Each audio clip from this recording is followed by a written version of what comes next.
Good morning, students. Today we will study the second poem, The Psalm of Life.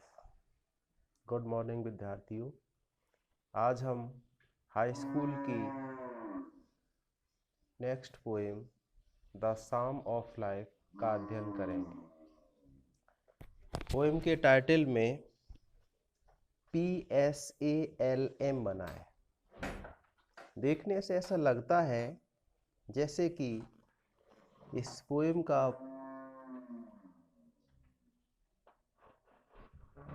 Pronunciation पसाम of life होना चाहिए, लेकिन ऐसा नहीं है। PSALM को हम पढ़ेंगे साम ऑफ लाइफ। साम से मतलब होता है भजन, डिवोशनल सॉन्ग। जीवन का एक भजन है। जीवन क्या है इसके बारे में संक्षिप्त में बताया गया है। पोएट लॉन्गफेलो एक अमेरिकन कवि हैं जिन्होंने जीवन के बारे में बहुत बेहतर ढंग से बताया है। देखिए, लाइफ इज रियल, जीवन वास्तविक है। लाइफ इज अर्नेस्ट, अर्नेस्ट होता है सीरियस, गंभीर। जीवन गंभीर है। एंड द ग्रेव, और ग्रेव मीन्स होता है कब्र। कब्र मतलब मृत्यु को प्राप्त हो जाना। इज नॉट नहीं है, इट्स मीन्स इसका अर्थात जीवन का, और गोल मीन्स होता है लक्ष्य। मृत्यु को प्राप्त हो जाना ही जीवन का लक्ष्य नहीं है। अर्थात कवि कहता है कि जीवन वास्तविक है, वास्तविकता से भरा हुआ है। जीवन एक गंभीर है। जीवन का उद्देश्य केवल मृत्यु को प्राप्त हो जाना नहीं है, अर्थात केवल मरना ही जीवन का उद्देश्य नहीं है। कहने का तात्पर्य है, संसार में हम आए, हमने सामान्य रूप से अपना जीवन जिया और मृत्यु को प्राप्त हो गए, ये जीवन का लक्ष्य नहीं है। बल्कि जीवन का लक्ष्य है डस्ट दाउ आर्ट। दाव को आज YOU अर्थात यू लिखने लगे हैं, और आर्ट का मतलब आजकल होता है ARE अर्थात आर, हेल्पिंग वर्ब है।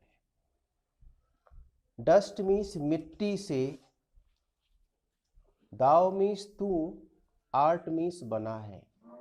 तू मिट्टी से बना है। टू डस्ट रिटर्नेस्ट, और तू मिट्टी में ही मिल जाएगा। हे मानव, तू मिट्टी से बना है और मरने के बाद मिट्टी में ही मिल जाएगा। Was not spoken, ऐसा नहीं बोला गया है। ऑफ द सोल, आत्मा के लिए। अर्थात ये मानव शरीर जो है, ये जो ह्यूमन बॉडी है, it is made of dust, यह मिट्टी से बनी हुई है। एंड आफ्टर डेथ, और मरने के बाद, it will return into dust, मरने के बाद ये मिट्टी में ही मिल जाएगी। यानी जो मानव शरीर है वो नश्वर है। ये छित जल पावक गगन समीर से मिलकर बना है और मरने के बाद इसी में मिल जाएगा। ऐसा आत्मा के लिए नहीं कहा गया है। अर्थात कवि कहना चाहता है कि आत्मा अजर अमर अविनाशी है, वो ना जन्म लेती है ना मरती है। ये शरीर जो है वो मिट्टी का बना है, इस भौतिक जगत में आकर हमें प्राप्त हुआ है और इसी भौतिक जगत में मिल जाएगा। एक बार फिर देखते हैं। जीवन वास्तविक है, जीवन गंभीर है। मृत्यु को प्राप्त हो जाना ही जीवन का लक्ष्य नहीं है। तू मिट्टी से बना है, मिट्टी में ही मिल जाएगा, ऐसा आत्मा के बारे में नहीं कहा गया है। अर्थात कवि के कहने का तात्पर्य है कि जो मानव शरीर है वह नश्वर है, भौतिक जगत में आकर प्राप्त हुआ है, इसी भौतिक जगत में नष्ट हो जाएगा। आत्मा जो है वो दिव्य है, वो न कभी जन्म लेती है न कभी मरती है, वो अजर अमर अविनाशी है। नेक्स्ट स्टेंजा देखेंगे। नॉट इंजॉयमेंट, न तो सुख, नॉट सॉरो, न ही दुख, इज है अवर हमारा, डिस्टिंड भाग्य में लिखा हुआ। ना तो दुख और ना सुख भाग्य में लिखा हुआ है, अर्थात भाग्य में न दुख लिखा होता है न सुख लिखा होता है। सुख और दुख भाग्य में लिखा नहीं होता। बट, लेकिन, टू एक्ट, हमें कार्य करना चाहिए। एक्ट मीन्स कार्य करना, परिश्रम करना। हमें परिश्रम करना चाहिए, हमें मेहनत करनी चाहिए। दैट इज टुमारो, ताकि आने वाला कल, यानी आने वाला समय, जो समय आगे आएगा, जो आने वाला समय है, वहाँ पर फाइंड अस, हम अपने आप को पाएं। फार्दर, अधिक आगे। अधिक आगे से मतलब है उन्नति के शिखर पर, बहुत आगे। देन टुडे, आज की अपेक्षा।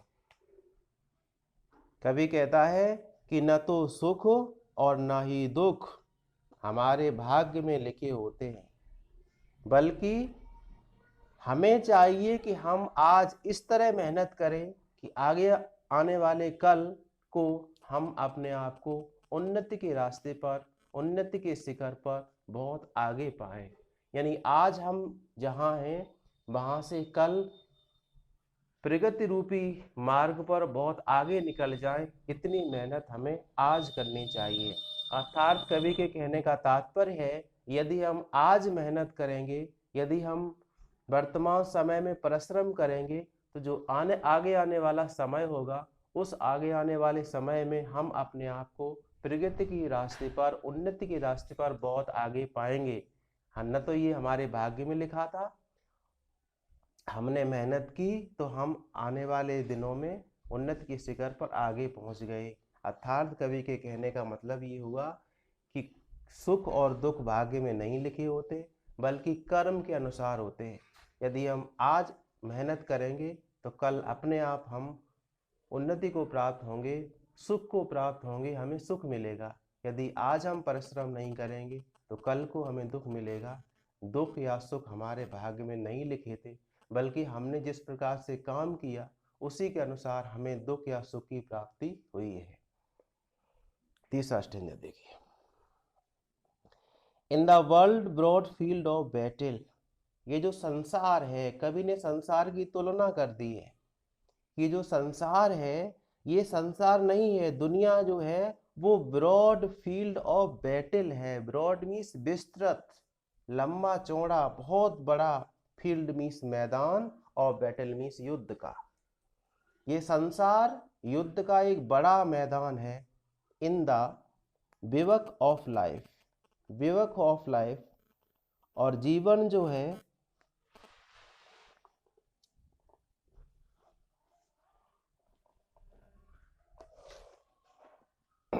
उसका अस्थाई पड़ाव है। विवक होता है अस्थाई पड़ाव।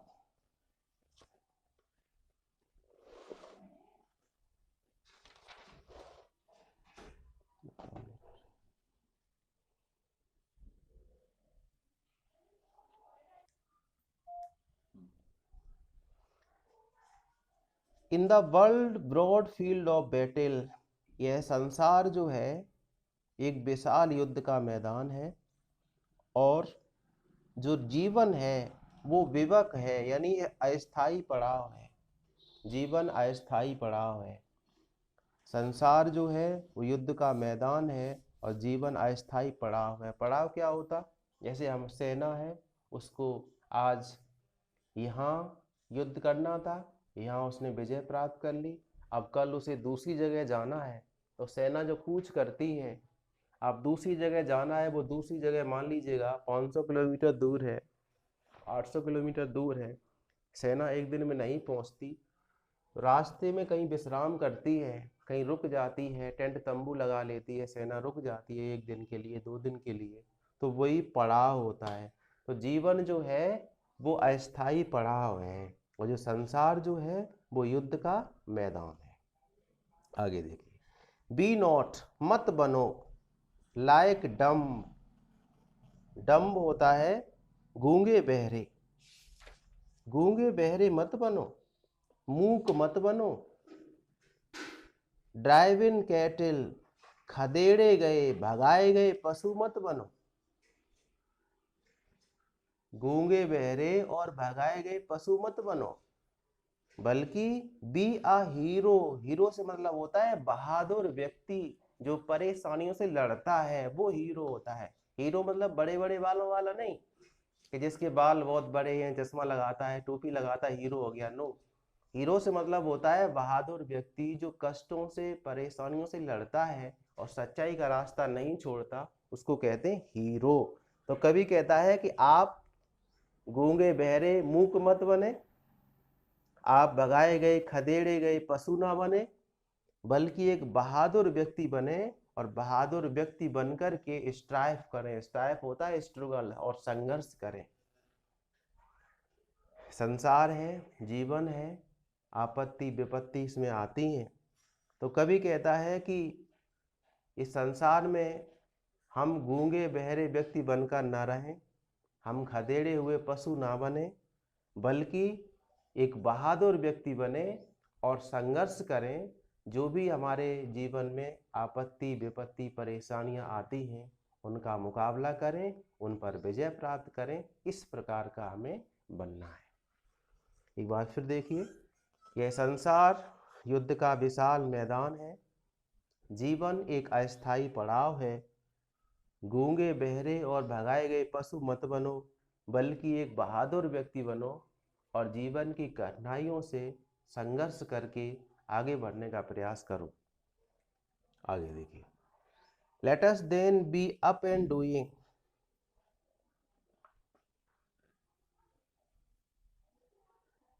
लेट अस आओ, बी मीन्स बनो, up and doing, up and doing का मतलब है कर्तव्य परायण। आओ कर्तव्य परायण बने, आओ कर्तव्य करने वाले व्यक्ति बने। विद अ हार्ट, हमारा हृदय है वो इस प्रकार का होना चाहिए। फॉर एनी फेट, कि कोई भी परिणाम आए हमारा हृदय उसको स्वीकार करे। आओ कर्तव्य परायण बने, कर्म करने की इच्छा रखें, जो भी परिणाम आए उस परिणाम को सहन करने का सामर्थ्य रखें। स्टिल अचीविंग, स्टिल होता है सदा, हमेशा। अचीविंग मतलब ग्रहण करने वाले बनो, सदा कुछ न कुछ ग्रहण करने वाले बनो। स्टिल सदा परसुइंग, परसुइंग होता है अनुसरण करना, लक्ष्य का पीछा करना। लक्ष्य का पीछा करने वाले व्यक्ति बनो, हमेशा ग्रहण करने वाले, चीजों को सीखने वाले। यहाँ पर अचीव से मतलब है कुछ ना कुछ सीखना। हमारे सामने सुबह से लेकर शाम तक बहुत सारी चीजें निकलती हैं, बहुत सारी चीजें गुजरती हैं जिनसे हम कुछ ना कुछ अचीव कर सकते हैं। तो हमें चाहिए कि हम अचीविंग पर्सन बने, हम कुछ ना कुछ ग्रहण करने वाले व्यक्ति बने, हमेशा लक्ष्य का पीछा करने वाले व्यक्ति बने। परसुइंग होता है लक्ष्य का पीछा करने वाले, हमें चाहिए कि हम हमेशा लक्ष्य का पीछा करने वाले व्यक्ति बने। लर्न, सीखें, हमें सीखना चाहिए। टू लेबर, परिश्रम करना, हम परिश्रम करना सीखें। एंड टू वेट, और परिश्रम करने से जो परिणाम आता है उसकी प्रतीक्षा करना सीखें। अर्थात कवि कहता है कि हमें कर्तव्य परायण होना चाहिए। हमें कुछ भी परिणाम आए, कुछ भी सफलता असफलता कुछ भी मिले, उसको स्वीकार कर लेना चाहिए। बहुत ही प्रसन्नता के साथ, बहुत ही खुशी के साथ हमेशा हमें कुछ ना कुछ सीखते रहना चाहिए, हमेशा अपने लक्ष्य का अनुसरण करना चाहिए। हमें परिश्रम करना और परिश्रम करने के बाद उसका परिणाम आने की प्रतीक्षा करना सीखना चाहिए। हमें चाहिए कि हम परिश्रम करें और परिणाम की प्रतीक्षा करें। कहने का भाव ये है कि ऐसा नहीं होता कि हमने आज परिश्रम किया अभी परिणाम मिल गया। कभी कभी ऐसा भी होता है कि हमें परिश्रम बहुत दिनों तक करना पड़ता है, तब कहीं जाकर हमें परिश्रम का फल मिलता है, उसका परिणाम मिलता है। अगर हमें थकान हो गई, अरे भाई बहुत दिन हो गए परिश्रम करते, परिणाम नहीं आएगा, नहीं आता, सब कुछ ऐसा ही है, ऐसा हमने सोच लिया और हमने क्या किया, परिश्रम करना छोड़ दिया, तो सफलता वैसे ही नहीं आनी है। इसलिए कभी हमसे कहता है कि हमें चाहिए हम परिश्रम करें और परिश्रम का फल जरूर मिलेगा, इस प्रकार की प्रतीक्षा करना सीखें। जय हिंद।